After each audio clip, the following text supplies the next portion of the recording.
Sabe, existe uma armadilha quase invisível que prende milhões de pessoas todos os dias. São como correntes que a gente não vê, mas sente o peso. Hoje, a gente vai entender como essa luta diária para sobreviver acaba nos desconectando da vida em comunidade e da própria democracia.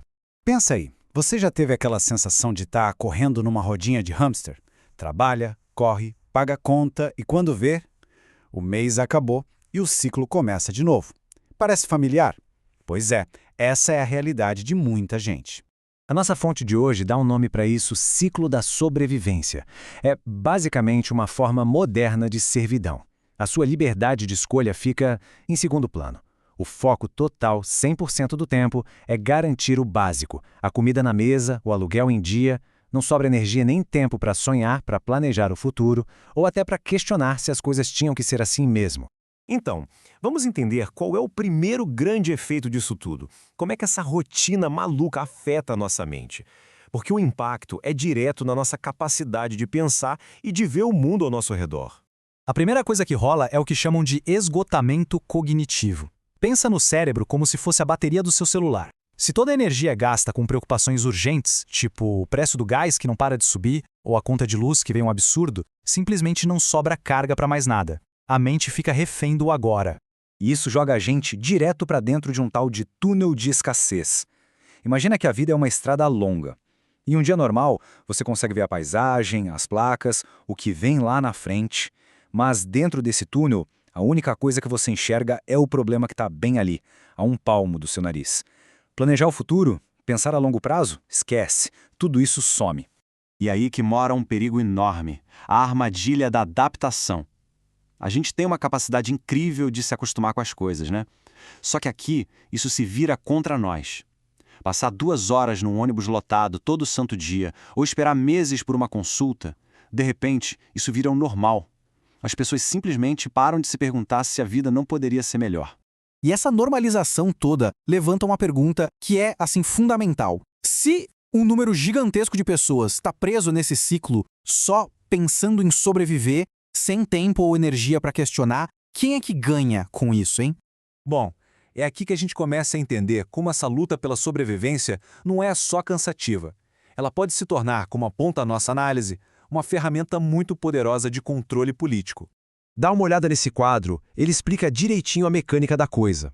Se a pessoa tem uma dependência imediata, o voto vira moeda de troca por uma cesta básica ou uma promessa qualquer. Com a falta de tempo, quem é que vai conseguir parar para fiscalizar os políticos? E com uma educação sucateada, a pessoa acaba se culpando pela própria situação, sem perceber que o problema é muito maior.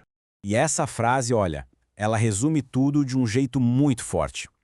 Para uma democracia funcionar de verdade, ela precisa de cidadãos com a cabeça livre para pensar, para debater, para escolher. Quando a fome dita as regras, o pensamento crítico se cala. Isso tudo leva a gente para uma reflexão bem séria. Será que na prática, exercer a cidadania de verdade acabou virando um luxo? Um luxo só para quem não precisa lutar todo dia para botar comida na mesa? Porque, pensa bem, ser um cidadão ativo é muito mais do que só votar de vez em quando. Precisa de cultura, para a gente ter uma visão de mundo mais ampla. Precisa de informação de qualidade para tomar boas decisões. Precisa de tempo livre para poder participar de discussões. E, claro, de saúde mental para aguentar a pressão. O ciclo da sobrevivência rouba tudo isso da gente. Então, o ponto crucial da nossa conversa é este. Esse sistema de sobrevivência constante não só deixa as pessoas exaustas, ele literalmente desliga o cidadão da tomada. É como se um disjuntor fosse acionado, cortando toda a energia da participação democrática. A diferença de perspectiva aqui é brutal. Quem está no modo de sobrevivência precisa de uma solução para hoje, para as próximas 24 horas. Já o cidadão consegue pensar em políticas para os próximos 10 anos. E essa necessidade de respostas imediatas é um prato cheio para o populismo, para aquelas soluções mágicas que nunca resolvem a raiz do problema de verdade. Tá, mas então, como é que a gente quebra esse ciclo? Como é que a gente transforma sobreviventes em cidadãos de novo? Vamos agora para a nossa parte final. O primeiro passo, e talvez o mais poderoso de todos, é a consciência. É a gente se dar conta e reconhecer, opa, eu estou preso nesse ciclo. O segundo é começar a questionar tudo aquilo que a gente aceitou como normal.